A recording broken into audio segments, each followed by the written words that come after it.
What is up, guys? Welcome back to another video. In today's video, I'm going to go over this scan tool. It's a YOUCANIC scan tool that got sent to me.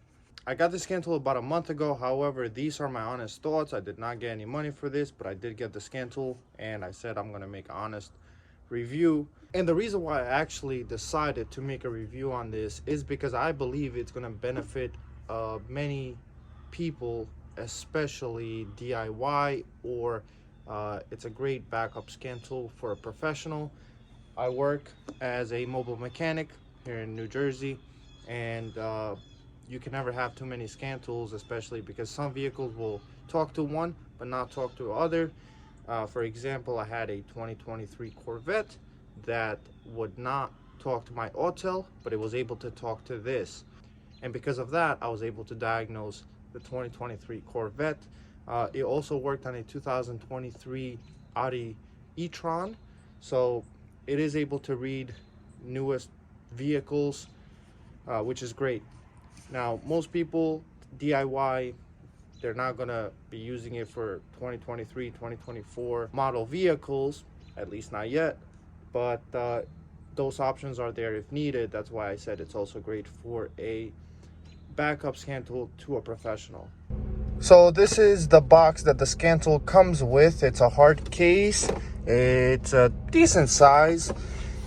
That's why I said it's great to have as a backup, because it won't take up that much space. And when you open it up, this is what we have.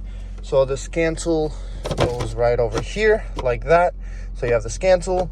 You have a USB dongle, which you can also use to update the dongle. You can use a USB-C port, so it is nice.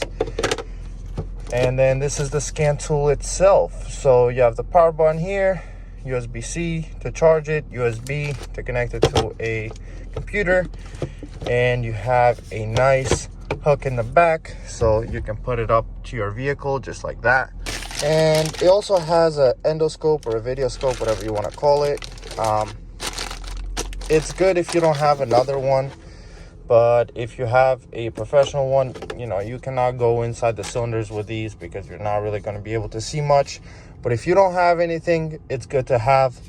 And yeah, so the one thing about the USB dongle that I think needs improving, or I guess not the dongle, but maybe like a software update or something, that when you disconnect the scan tool from the vehicle, you need something to alert you, either by beeping or something, so that you don't forget this in the car. Because as of right now, this does not give you that. It's kind of a big deal because you don't want to forget it. If it's at your own cars, it is what it is. But if it's at a customer's car, kind of sucks because you have to go back and get it.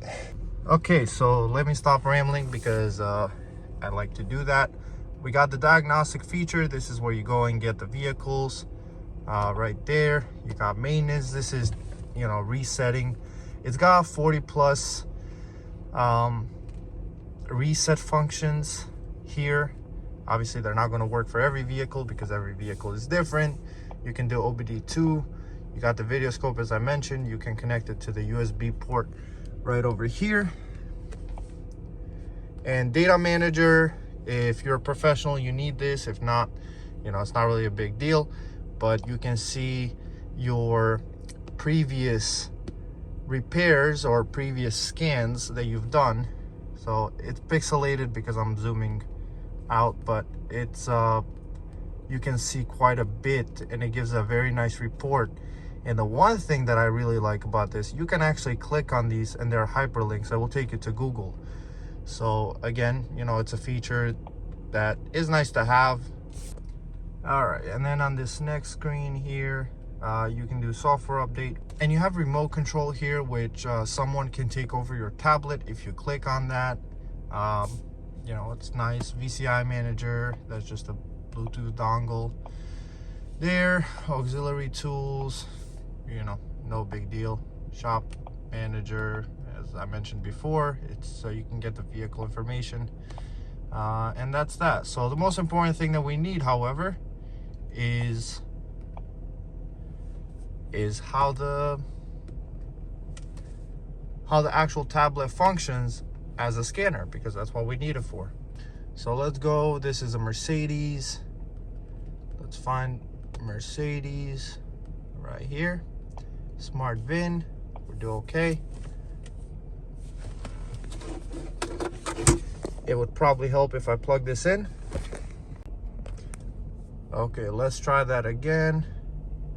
So right here it says our VCI is connected.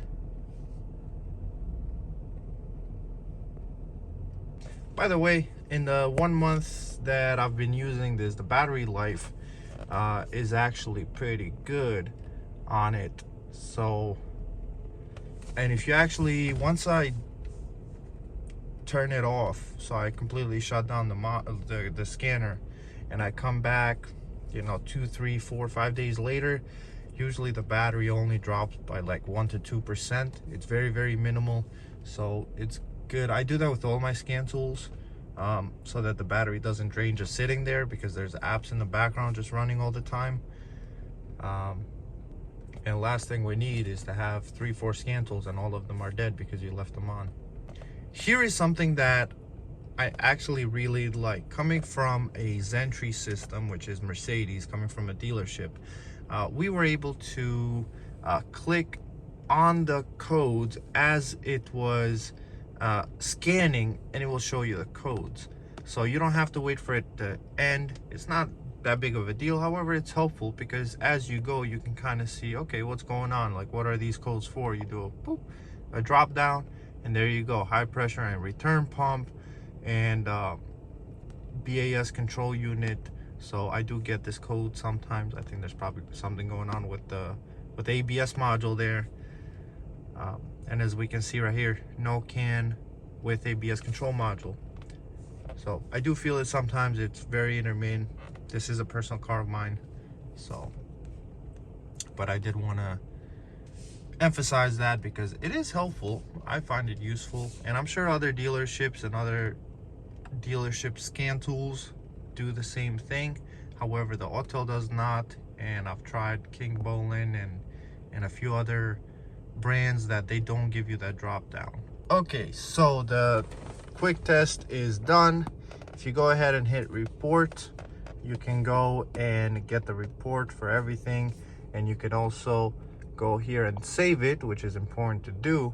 And another thing is save and email. So if you're working on a customer's car, save an email. That's typically how I do it. I send it to my email, and then I'll print a physical copy. So now let's go over some of the functions here. Let's go to the ABS, since we do have some issues with it. We're gonna read the codes again. And as I mentioned before, you can click that blue hyperlink and it's gonna take you to Google. My Wi-Fi is not great here, but we'll see if it opens it up.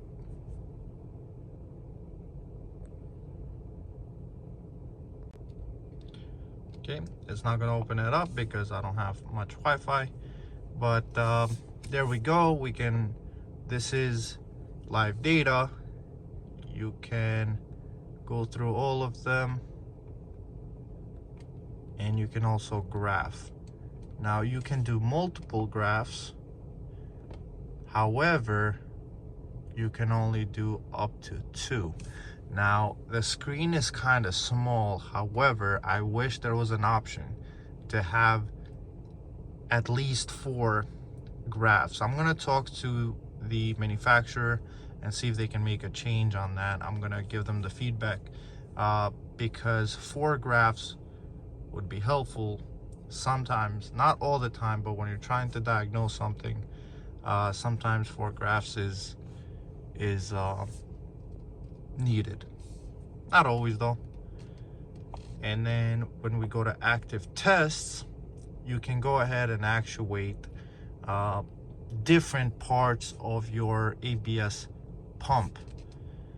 All right.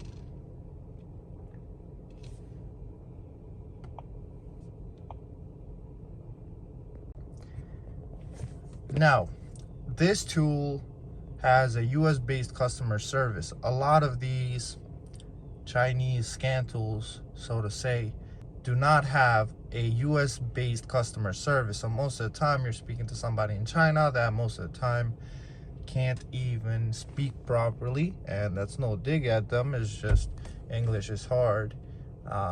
And a lot of times there's a lot of things lost in translation. So having a US based customer service is great, and I did have to use it, and I did speak to them myself in a few occasions, just asking about the scan tool, getting more information, and they were very helpful.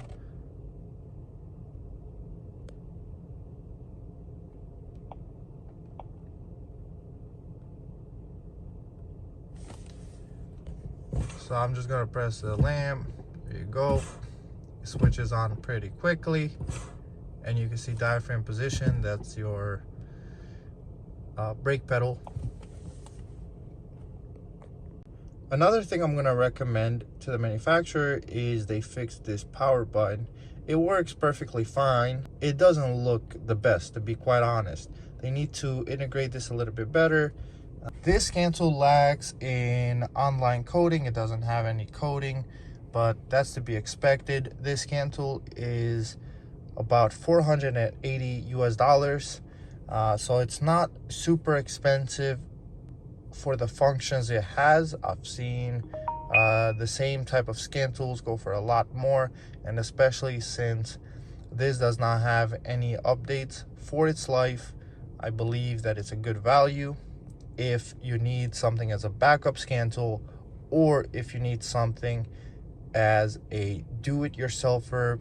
You got your own 2, 3, 4 vehicles at home and you want a scan tool that can do a lot of things. This is a good scan tool. Now, I have not tried all the scan tools. I have tried quite a few, and this is nice. Now, this is just my opinion. You can go and try to watch some other videos on this scan tool, because like I said, it's my opinion. I do have a affiliate link for the scan tool. So there you go. That's my thoughts on the scan tool. Let me know what you guys think.